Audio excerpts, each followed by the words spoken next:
तो जैसा कि आप सब लोगों को पता है कि कल परसों मैंने ना एक पोस्ट शेयर की थी अपने इंस्टाग्राम आईडी पर। उसमें मैंने एक पैंट बनाई थी जिसे बोलते हैं लेगी स्टाइल पैंट। उस पैंट की खासियत ये है कि वो बिल्कुल लेगी की तरह होती है, स्ट्रेचेबल, उठने बैठने में बहुत कंफर्ट होती है। काफ़ी सारे लोगों के कमेंट भी मेरे पास आए सोशल मीडिया पे कि इस पैंट का फुल ट्यूटोरियल हमें सिखाएं कैसे भी ये पैंट बनती है। तो आज की क्लास में वो वाली पैंट मैं आप सब लोगों को सिखाने जा रहा हूँ। और साथ ही साथ आप लोगों को भी मैं बता देना चाहता हूँ कि अगर आप घर बैठ के हमसे स्टिचिंग सीखना चाहते हैं तो स्क्रीन के ऊपर आपको 2 नंबर दिखाई दे रहे होंगे। इन नंबर पे कॉल करके आप पूरे कोर्स की डिटेल्स हमसे ले सकते हो। तो शुरू करते हैं आज की क्लास और सीखते हैं कुछ नया। तो ये मेरी वाइफ है, इनके लिए ही मैंने वो जो रील पोस्ट की थी उसमें पैंट बनाई थी, इन्हीं की साइज़ की मैंने, तो इसलिए मैं इनका ही मेजरमेंट ले रहा हूँ। तो किस प्रकार से मेजरमेंट लेना है और कैसे कटिंग करनी है, आइए शुरू करते हैं। सबसे पहले मेजरमेंट लेना है आपको लंबाई का। जहाँ पर भी पैंट को बांधना है इस प्रकार से लंबाई का नाप लें। इस तरह की जो पैंट होती है, जो लेगी स्टाइल पैंट होती है, वो एंकल में कभी भी नहीं बनती। थोड़ी सी पैंट को लंबा ही रखना पड़ता है क्योंकि लेगी भी थोड़ी सी कंफर्टेबल होती है। अगर लेगी को आप शॉर्ट में पहनते हो तो उसका वो लुक अच्छा नहीं आता। तो लेंथ रखूँगा मैं इनकी 38। तो लेंथ हो गई पैंट की 38। लेंथ के बाद जो दूसरा मेजरमेंट लेना वो लेना आपको कमर का। कहाँ पर बांधोगे? यहीं पर। कमर है इनकी 32। तीसरा मेजरमेंट होगा वो रहेगा हिप का। हिप साइज इनका 36। चौथा जो मेजरमेंट है वो लेना आपको थाई का। कितनी है? 22। थाई कितनी है? 22। बिल्कुल फिक्स मेजरमेंट मैंने लिया है। और बात करें बॉटम की, देखो ये जो पैंट है ये तो खैर रेडीमेड है और इसका बॉटम काफ़ी बड़ा है, लेकिन इतना बड़ा बॉटम नहीं चलेगा क्योंकि लेगी स्टाइल जो पैंट होती है उसका बॉटम कम होता है। तो बॉटम आपका मैं रख देता हूँ 12, यानी कि मोहरी। तो टोटल 5 मेजरमेंट मैंने लिए हैं, आपको मैं एक बार डिटेल से दिखा देता हूँ। आए थोड़ा सा पास में। लेंथ 38 है, वेस्ट 32 है, हिप राउंड 36 है, थाई का मेजरमेंट 22 है और बॉटम है 12 इंच। इस मेजरमेंट के अनुसार कटिंग और स्टिचिंग अब हम करते हैं। तो जैसा कि आप सब लोग देख रहे हो, मेरे पास ये जो फैब्रिक है ना, इस फैब्रिक का नाम है ग्लेस कॉटन। आप किसी भी प्रकार के फैब्रिक में इसको बना सकते हो, जरूरी नहीं कि मैंने ग्लेस कॉटन लिया तो आपको भी ग्लेस कॉटन ही लेना है। और टोटल जो फैब्रिक है वो है मेरे पास 2.5 मीटर, यानी कि 2.5 मीटर। इस पैंट की जो कटिंग होगी वो होगी ट्रायंगल शेप में, क्योंकि कपड़ा बिल्कुल सीधा, देखो ना तो इधर से स्ट्रेच हो रहा है और ना ये इधर से हो रहा है। तो हमें को इसको सबसे पहले ट्रायंगल शेप में बिछाना है। तो इस प्रकार से कपड़े को मैंने खोला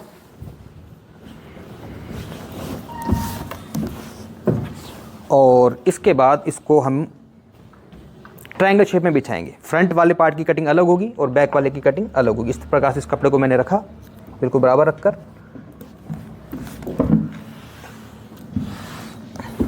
ऐसे इसको मैंने रखा। जब भी हम कोई ड्रेस बनाते हैं जो ट्रायंगल में होती है, जैसे कि अम्ब्रेला स्कर्ट, अम्ब्रेला लहंगा या फिर सर्कुलर प्लाजो, तो अक्सर उस तरह के कपड़े में क्या है, नीचे जॉइंट आता है। क्यों आता है? क्योंकि नॉर्मली जो हमारा फैब्रिक होता है उसकी जो विड्थ होती है वो कितनी होती है? लगभग 42 या 41 होती है। तो अब जब कपड़े को ऐसे बिछाते हैं तो कहीं ना कहीं उसमें जॉइंट आता ही आता है। तो हो सकता है इसमें भी जॉइंट आए, लेकिन मैं कोशिश ये करूँगा जॉइंट इसमें ना आए। लेकिन अगर आप हैवी साइज में बनाओगे तो जॉइंट आएगा। इसमें मैं कोशिश करता हूँ कि जॉइंट नहीं आए। कपड़े को इस प्रकार से ट्रायंगल शेप में मैंने बिछाया। नीचे से ये जो कोना आपको दिख रहा है ना, यहाँ से सबसे पहले एक आपको लाइन ड्रॉ करनी है। लगभग ये जो लाइन है आप इस प्रकार से इंच टेप को रखें। तो अगर आप 12 इंच का बॉटम रख रहे हो या 14 इंच का रख रहे हो तो ये डिस्टेंस कम से कम 11 इंच का तो होना चाहिए नीचे की साइड से। ये देखो 11 इंच भी इस प्रकार से इंच टेप को मैंने रखा है और यहाँ पर सीधी आपको एक लाइन ड्रॉ करनी है।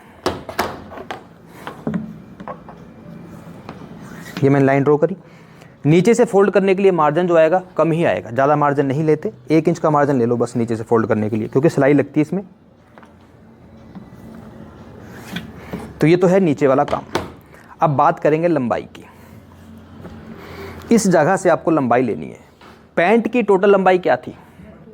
38। आपको क्या करना है, आपको जो लंबाई लेनी है वो 2 इंच कम लेनी है। कितनी? 2 इंच। क्योंकि इसमें जो बेल्ट लगेगी अलग से लगेगी जिसके अंदर मैं इलास्टिक लगाऊंगा। तो 38 में से 2 गए तो कितने रह गए? 36। आपको 36 इंच पर ये लाइन इस तरह से खींचनी है और लाइन बिल्कुल सीधी है। इसके लिए आपको एल शेप के स्केल की हेल्प लेनी है। देखो एल का मतलब, इसी का मतलब ये होता है कि अब इसमें अगर मैं मान लो यूँ की लाइन खींच दूँ, पता नहीं लगेगा सीधी है कि नहीं, लेकिन इससे बिल्कुल सीधा जाएगा। देखो ये सीधी लाइन। इसके बाद हम आएंगे कमर पर। कमर कितनी है? 32। 32 का 1/4, 8 चौक 32। अब यहाँ से आपको डाउन करना है कितना? 1 इंच, क्योंकि नॉर्मल साइज़ है ये। हैवी साइज़ का हो तो 1.5 इंच डाउन करना पड़ता है।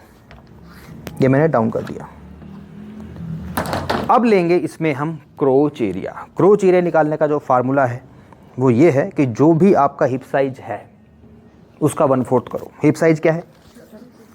तो इस जगह से 9 चौक 36 प्लस आपको 1 इंच लेना है। जितनी भी नॉर्म अभी तक मैंने आपको पैंट सिखाई ना उससे अलग है ये। अब आप कहोगे आसन तो छोटा हो जाएगा, छोटा नहीं होगा, 2 इंच के ऊपर बेल्ट भी लगेगी तो ये आसन सही हो जाएगा। तो ये हिप का 1/4 करके 1 इंच प्लस करो। अब आते हैं थाई पर। थाई का जो मेजरमेंट है वो है 22। जब हम कोई नॉर्मल पैंट बनाते हैं तो उसमें हम 2 इंच की लूजिंग ऐड करते हैं। तो ये तो कपड़ा स्ट्रेचेबल हो गया सारा, देखो हो गया ना। तो इसमें हमें लूजिंग ऐड करने की ज़रूरत नहीं है। तो 32 का मतलब 22 का मतलब 22 कितना आएगा? 11 इंच। अब ये 11 इंच पर निशान जो लगा है, नीचे भी आपको 11 इंच पे निशान लगाना है। ये देखो, अब 11 का आधा कितना होता है? 5.5। ये सेंटर है इसका। अब इस सेंटर से आपको निकालनी है मोहरी, यानी कि बॉटम। मोहरी है 12, तो 12 का आधा तो 3 इंच इधर और 3 इंच इधर, टोटल बीच का हो गया 6 इंच। थोड़ा बहुत ही चेंजेस है, ज़्यादा चेंजेस नहीं है इसमें। वैसे आपको काफ़ी सारी पैंटें सिखाई हैं। जो भी चेंजेस आपके सामने भी, कपड़े को अलग तरीके से बिछाया है। आसन वाली जो जगह इसमें मैंने सिर्फ 1 इंच की लूजिंग दी है। बेल्ट इसमें अलग से लगेगी ऊपर, बढ़वा जिसको बोलते हैं, बढ़ाकर। अब ये लेग शेपर को उठाया और इस निशान से इसको मैंने ऐसे मिलाना है।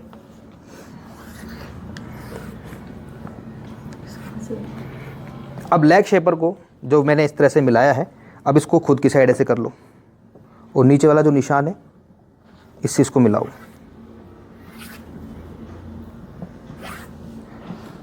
यहाँ से थोड़ी सी जो कोना सा निकला होता है, कोने को ख़त्म करना है इस तरह से। देखो ये जब इसको ऐसे लेके जाओगे तो ये कोना आपका ख़त्म हो जाएगा। अब यहाँ से अंदर आ जाओ। कितना अंदर आओगे? 2 इंच। और इसको बिल्कुल सीधा आपने ऐसे लेके जाना है। तो हमारा यहाँ पर फ्रंट वाले पार्ट में कोई जोड़ नहीं आया। ठीक है, अगर कमर थोड़ी सी मान लो ज़्यादा हो तो हो सकता है छोटा मोटा यहाँ पर जोड़ आ जाए, लेकिन इसमें जॉइंट नहीं आया। तो यहाँ तक जो मैंने मार्किंग की आप लोगों को समझ में आ गई। बस यहाँ से आपको गोलाई कर लेनी है। आगे समझ सबको? जिसको नहीं आई पूछ सकता है कुछ भी मुझसे।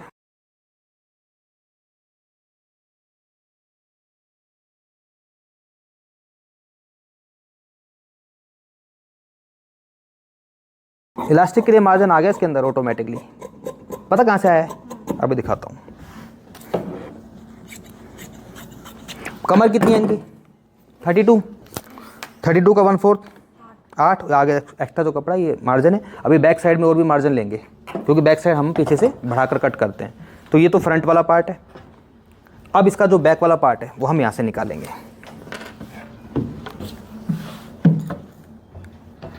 इस कपड़े को चाहो तो यहाँ से आप कट कर दो।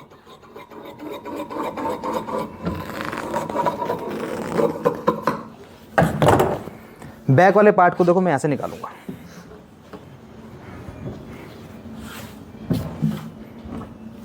इसको भी ट्रायंगल शेप में मैंने बिछा लिया और फ्रंट वाले पार्ट को इसके ऊपर मैंने रखना है।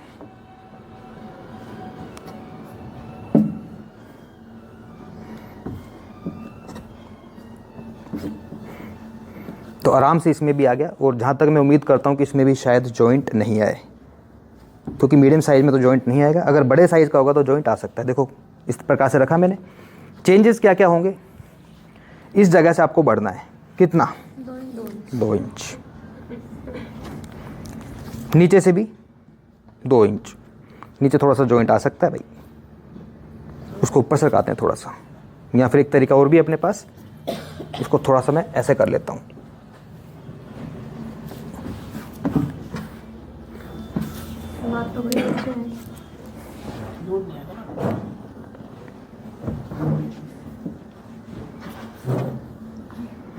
अब इसमें जॉइंट आएगा तो सिर्फ एक साइड में आएगा, नीचे एक साइड में नहीं लगेगा, हल्का सा जॉइंट आएगा, लेकिन वो उतना जज नहीं होता। अगर हम चूड़ीदार पजामी भी बनाते हैं ना, अगर चूड़ीदार पजामी बना, ये ऊपर जाएगा ना ऐसे, इसको भी तो 2 इंच ऊपर लेके जाना है ना। अगर हम चूड़ीदार पजामी बनाते हैं तो उसमें भी इसमें जॉइंट आता है, क्योंकि पूरा कपड़ा उरे भी हो चुका है। इसको मैंने ऐसे रखा, अब इसको 2 इंच बढ़ाता हूँ मैं, 2 इंच इधर से, 2 इंच इधर से,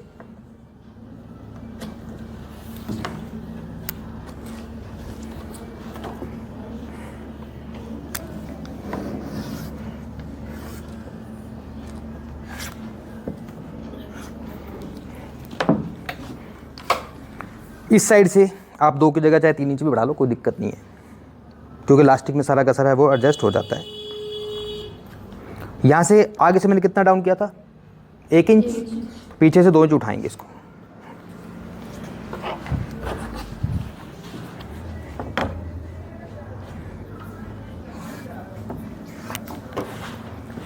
और ये जो बढ़ाया हुआ निशान है मेरा, वो यहाँ पर आके आपका मिलेगा, जो हमारा थाई वाला पार्ट था।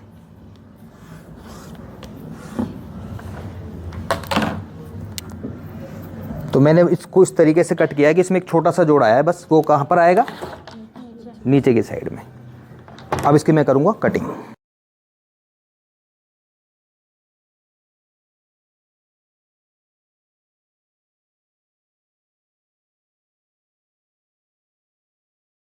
इस पैंट में म्यानी लगाने की जरूरत नहीं होती, क्योंकि स्ट्रेचेबल हो गई ना, कपड़ा स्ट्रेचेबल होगा तो म्यानी की ज़रूरत ही नहीं है।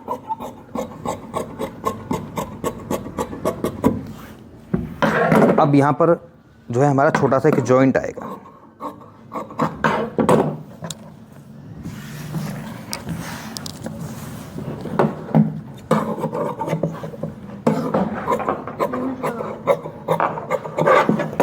ये देखो, ये जॉइंट आपका ऐसे रखा मैंने, इसके ऊपर आधा इंच चढ़ाते हुए इसको कपड़े को, क्योंकि बाद में सिलाई लगाने के बाद छोटा ना हो जाए, तो पहले आधा इंच का मार्जिन ले लिया मैंने।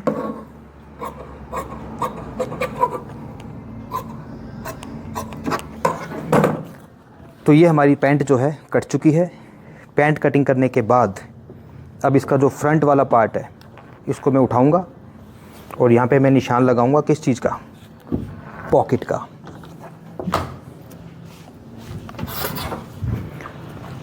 पॉकेट लगाने के लिए करना क्या है आपको, देखो इतना आधा ही तो सिलाई में चला जाएगा साइड में, ये यहाँ से जो डिस्टेंस रखना है आप रखो 2.5 इंच, कितना, 2.5 इंच। अब पॉकेट जो है हमारी कितने इंच की होती है, 6 इंच की। तो इसमें क्या आएगा, आपको 6 की जगह 6.5 पे निशान लगाना, क्योंकि आधा इंच ऊपर इधर भी सिलाई में जाएगा, तो 6.5 पे निशान लगा लो ये, और इस तरह से ये निशान आपको लगाना है। बेल्ट जो लगी इसमें बढ़वा लगेगी ऊपर से, 2 इंच जो लेंथ में कम किया था ना, वो यहाँ पर लग जाएगा। तो ये पॉकेट का जो निशान मैंने लगाया है, ऐसे ही दूसरी साइड लगा लो। इसमें ट्रायंगल पॉकेट लगती है? नहीं, कैसे भी पॉकेट लगा सकते हो, ये क्रॉस पॉकेट है, और आप चाहें तो नॉर्मल वाली पॉकेट भी लगा सकते हो। दोनों ही साइड मैंने ये निशान लगा लिए हैं। पॉकेट की कटिंग करते हैं।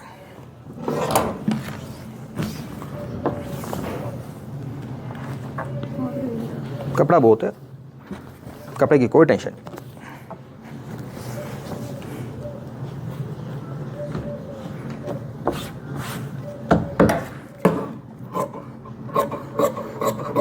पॉकेट की लंबाई रख लो आप लगभग 14.5 के करीब, 15 भी रख सकते हो, और चौड़ाई आप 6 या 6.5 के बीच में रख सकते हो।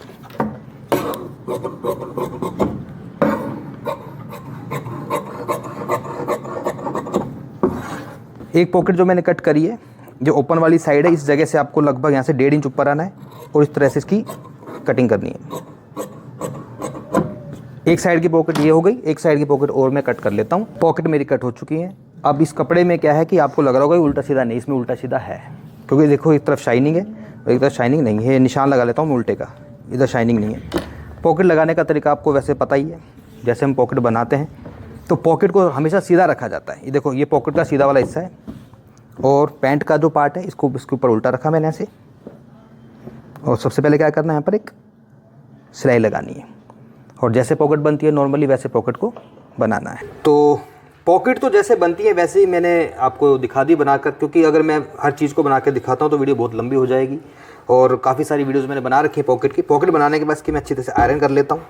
ये देखिए, लो जी, पॉकेट हमारी बन चुकी हैं, आयरन भी हो चुकी है जैसे कि आप देख सकते हो। इसके बाद इसका जो क्रोच एरिया है इसको हमने ऐसे पकड़ा और यहाँ से लगानी है सिलाई। तो क्रोच एरिया की जो सिलाई है फ्रंट वाले पार्ट में मैंने लगा ली है। अब इसमें ये देखिए, इसका बैक साइड वाला हिस्सा ये है, ये इधर जुड़ेगा इसमें, और ये वाला जो पार्ट है वो आपका इस साइड में ऐसे जुड़ेगा। बस बिल्कुल बराबर रख के बिल्कुल सीधी नीचे तक आपको सिलाई लगानी है दोनों ही साइड में, तो जो कि बहुत आसान है। बस सिलाई लगाते समय ये याद रखना कि कोई सी भी कपड़े को खींचना नहीं है, क्योंकि वैसे कपड़ा ये उरेब है तो बिल्कुल आसानी से सिलाई आपकी लग जाएगी। तो जैसा कि आप लोग देख रहे हो, इसका जो क्रोच एरिया की सिलाई लगा दी, पॉकेट लगा ली, उसके बाद साइड की सिलाई लगाने के बाद इसके ऊपर मैंने एक टॉप स्टिच भी करी है, जो कि इसका मार्जिन मैंने बैक साइड में रखा है। इसके बाद पूरे में हम लगाएंगे इसमें बेल्ट। बेल्ट के लिए देखो, एक मैंने पट्टी कट की है। पट्टी की टोटल लेंथ जो चौड़ाई है वो ली है मैंने 5 इंच और लेंथ बिल्कुल इसके बराबर मैंने रखी है। अब 5 इंच की मैंने क्यों ली है, इसके पीछे कारण ये है क्योंकि जो 2 इंच मैंने कम किया था तो वो 2 इंच हमारा इसमें इस प्रकार से जब इसको पट्टी को मैं जोड़ूंगा और इसके ऊपर जब इसको मैं फोल्ड करके ऐसे लगाऊंगा तो वो 2 इंच जो लेंथ कम थी वो हमारी बढ़ जाएगी। तो इस पट्टी को बस ऐसे पकड़ के सिलाई लगानी है सीधी, और इसके बाद इसको पकड़ के ऐसे फोल्ड कर लेंगे। तो ये जो स्टिचिंग है आप लोग देख सकते हो, उसको मैंने यहाँ पर लगा लिया है। अब इसके बीच में से एक छोर से लास्टिक डलेगी, दूसरे छोर से निकलेगी। लास्टिक कितनी बड़ी लेनी है आपको, जो भी आपकी कमर का साइज़ है।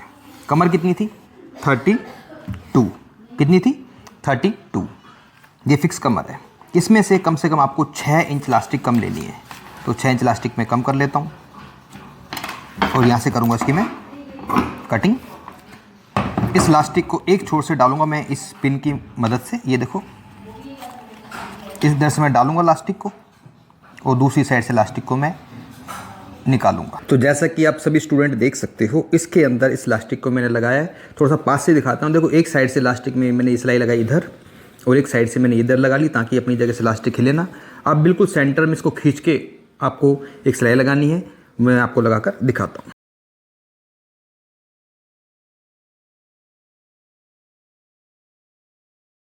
ये सिलाई लगाते समय याद रखना है, जब भी सिलाई को बीच में कहीं रोको तो ये जो आपकी नीडल है ये नीचे की साइड होनी चाहिए, वरना जब आप खींचते हो तो कई बार कपड़ा ही बाहर निकल के आ जाता है। ये सेंटर पे मैंने सिर्फ एक सिलाई लगाई, आप चाहें तो एक सिलाई इधर और एक सिलाई इधर भी लगा सकते हो। और इसके बाद आपको क्या करना है, इसके बाद आपको इसमें ये वाली सिलाई लगानी है, इसके क्रोच एरिया की। देखो कैसे लगेगी। इसको मैंने ऐसे पकड़ा बिल्कुल बराबर,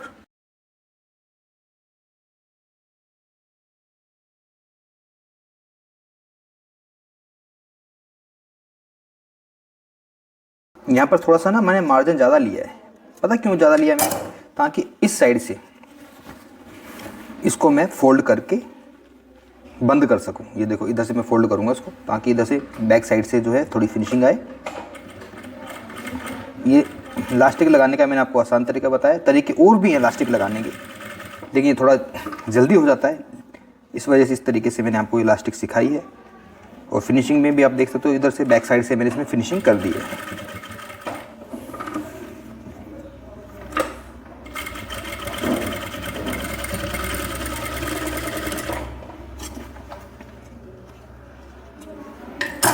अब इसमें हमें कौन सी सिलाई लगानी है, इसमें सिलाई लगानी है हमें ये वाली।